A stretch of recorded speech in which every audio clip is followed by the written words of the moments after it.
నమస్కారం. ఈటీవీ 360కి స్వాగతం. ప్రధానాంశాలు. కొనసాగుతున్న ఎమ్మెల్సీ అనంతబాబు భార్య లక్ష్మీదుర్గ విచారణ. డ్రైవర్ సుబ్రహ్మణ్యం హత్య కేసులో ప్రశ్నలు. మద్యం కేసులో రెండో రోజు ముప్పిడి అవినాష్ రెడ్డి విచారణ. ముడుపుల తరలింపుపై సిట్ అధికారుల ప్రశ్న.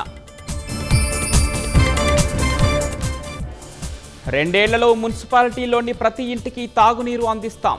14,000 కోట్లతో టెండర్లు పిలిచామన్న మంత్రి నారాయణ. కాకినాడ జిల్లా ప్రజలను హడలెత్తిస్తున్న పెద్ద పులి.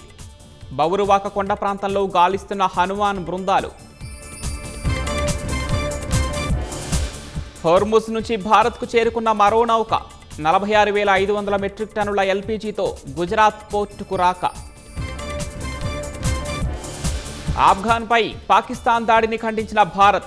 రంజాన్ వేళ పిరికిపంద చర్యగా అభివర్ణించిన విదేశాంగ శాఖ. క్యూబాను స్వాధీనం చేసుకోవడంపై ట్రంప్ దృష్టి. ద్వీపదేశాన్ని తమ నియంత్రణలోనికి తీసుకుంటామని వెల్లడి. ఇరాన్పై భారీ దాడులకు దిగిన ఇజ్రాయెల్. ఐఆర్జీసీ నేవీ ప్రధాన కార్యాలయాన్ని ధ్వంసం చేసిన ఐడిఎఫ్.